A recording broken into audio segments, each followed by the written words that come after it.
بسم اللہ الرحمن الرحیم۔ السلام علیکم ورحمۃ اللہ وبرکاتہ۔ روزے کی تاثیر کیا ہے؟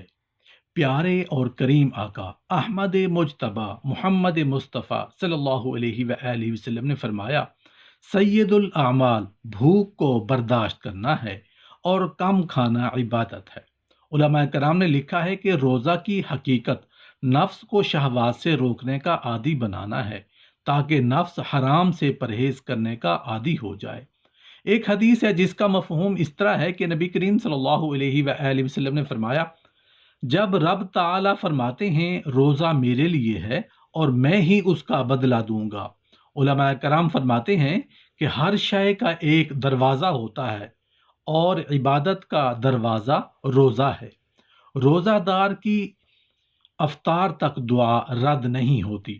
روزہ دار کی نیند عبادت ہے، اس کی خاموشی تسبیح ہے، اس کی دعا مستجاب ہے اور اس کا عمل دوگنا ہے۔ قرآن کریم نے روزہ کی خاص تاثیر اور خصوصیت بیان کرتے ہوئے ارشاد فرمایا ہے، مومنو تم پر روزے فرض کیے گئے ہیں جس طرح تم سے پہلے لوگوں پر فرض کیے گئے تھے تاکہ تم پرہیزگار بنو۔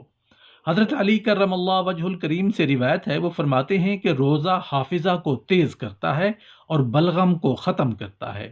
ایک حدیث ہے جس کا مفہوم اس طرح ہے کہ نبی کریم صلی اللہ علیہ وآلہ وسلم نے فرمایا، شیطان انسان کے اندر رگوں میں خون کی طرح دوڑتا ہے، تم بھوک اور پیاس کے ذریعے اس کے راستے تنگ کرو۔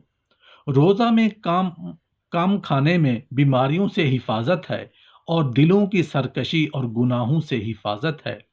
حضرت لقمان علیہ السلام کے حکمت بھرے اقوال میں یہ بھی نقل کیا گیا ہے، وہ فرماتے ہیں، اے میرے بیٹے، جب معدہ بھر جاتا ہے تو فکر اور نظر کی صلاحیت سو جاتی ہے اور دل و دماغ سے حکمت نکل جاتی ہے اور اعضاء عبادت کرنے سے ڈھیلے پڑ جاتے ہیں۔ حضرت ذنون مصری رحمۃ اللہ علیہ فرماتے ہیں، جس نے پیٹ بھر کر کھایا، خوب سیر ہو کر پیا، تو وہ چاہے یا نہ چاہے اس نے رب تعالیٰ کی نافرمانی کی۔ علماء کرام کا قول ہے کہ زیادہ نہ کھاؤ کہ پھر زیادہ پینا پڑے گا اور پھر زیادہ سونا پڑے گا، جس سے بدبختی اور نقصان میں اضافہ ہوگا۔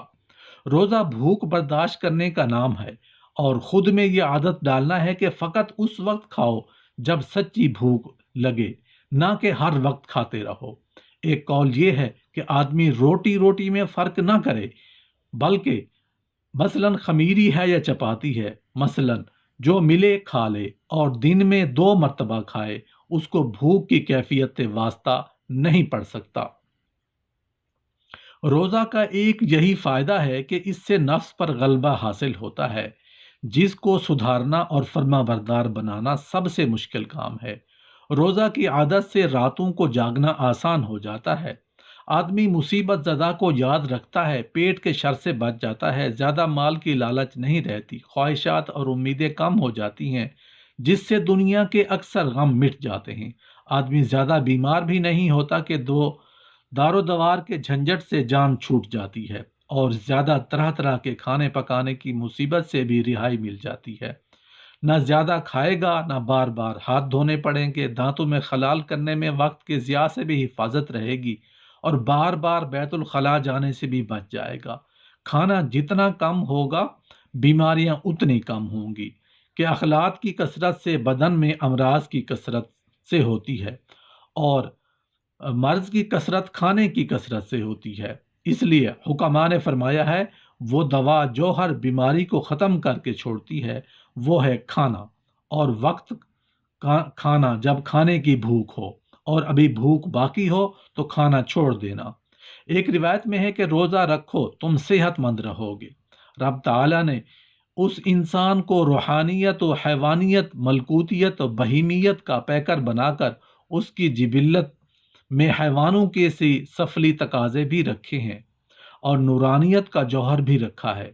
جب یہ نورانی جوہر اور ملکوتی عنصر حیوانیت اور بہیمیت پر غالب ہوگا تو انسان دنیا اور آخرت کی برکات و خیرات اپنے دامن میں سمیٹ لے گا اور دارین کی فلاح و نجات کا مستحق ٹھہرے گا، اور ایسا اس وقت ممکن ہوگا جب روحانیت بہیمیت پر غالب آ جائے گی اور حیوانیت نورانیت کی تابعدار بن جائے گی۔ روزہ کا مقصد یہی ہے کہ اس حیوانیت و بہیمیت کو رب کی اطاعت کا عادی اور خوگر بنا دیا جائے۔ اس لیے روزہ کا حکم گزشتہ تمام شریعتوں میں بھی تھا کہ روزہ کے ذریعے نفس اور پیٹ کی خواہشات اور شہوات کو دبانے کی عادت ڈالی جائے۔ پھر ان روزوں کو رمضان المبارک کے ماہ میں مقرر کیا گیا، جس میں اس کائنات کی سب سے بڑی برکت قرآن کریم اتارا، اور جس میں ایک بے حساب برکات و خیرات والی رات لیلۃ القدر بھی ہے۔ ظاہر ہے کہ وہ روزہ کی مناسبت اسی برکت والے ماہ کے ساتھ تھی۔ پھر اس ماہ کی راتوں میں ایک عبادت کو اجتماعی شکل میں مسنون مقرر کیا گیا کہ جسے تراویح کہا گیا ہے۔ پھر جب نماز کے برکات میں رکھے جانے والا روزہ تراویح کی برکات کے ساتھ مل جائے گا تو نور اور برکت میں اور زیادہ اضافہ ہوگا۔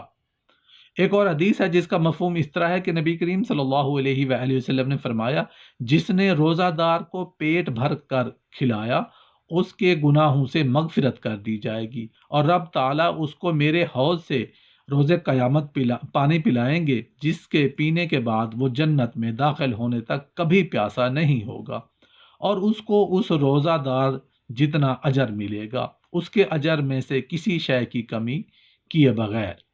ایک ماہ کا پہلا حصہ رحمت، درمیانی حصہ مغفرت اور آخری حصہ دوزخ کی آگ سے خلاصی ہے، اور جس نے اس ماہ میں اپنے غلام کا بوجھ ہلکا کیا، رب تعالیٰ اس کو جہنم کی آگ سے آزاد کر دیں گے۔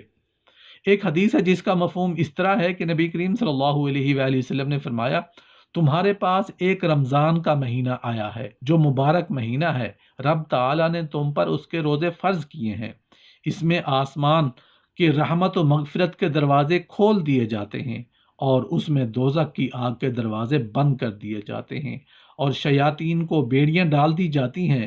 اس میں لیلۃ القدر ہے جو 1000 مہینوں سے خیر و برکات میں افضل اور بہتر ہے۔ جو اس کی خیر سے محروم رہا تو یقیناً وہی محروم رہا۔ اے بخشش و مغفرت اور رحمت و برکت چاہنے والے، اس برکت والے ماہ کو غنیمت جاننا کہ تو بے اذن الہی ہلاکت سے بچ جائے۔ روزہ دراصل بھوک برداشت کرنے اور پیٹ کاٹنے کا نام ہے، اور اس کے رسول کی نگاہ میں، اللہ اور اس کے رسول کی نگاہ میں اس عمل کی بڑی عظمت ہے۔ نبی کریم صلی اللہ علیہ وآلہ وسلم نے فرمایا، خدا کے نزدیک تم میں سب سے افضل وہ ہے جو لمبی بھوک کاٹے اور بہت زیادہ غور و فکر کرنے والا، اور خدا کے نزدیک تم میں سب سے زیادہ برا وہ شخص ہے جو بڑا سوتل یعنی سونے والا، پیٹو اور بہت زیادہ کھانے والا ہو۔ اور جو شخص کم کھاتا ہے، رب تعالیٰ فرشتوں پر اس سے فخر فرماتے ہیں، ارشاد فرماتے ہیں، میرے بندے کی طرف دیکھو، میں نے اس کو دنیا میں ان کمزور شہوات کھانے پینے کی آزمائش میں مبتلا کیا، پس اس نے انہیں میری خاطر چھوڑ دیا۔ میں تمہیں گواہ بناتا ہوں کہ اس نے جو لقمہ بھی میری خاطر چھوڑا، میں اسے اس کے بدلے میں جنت میں درجات دوں گا۔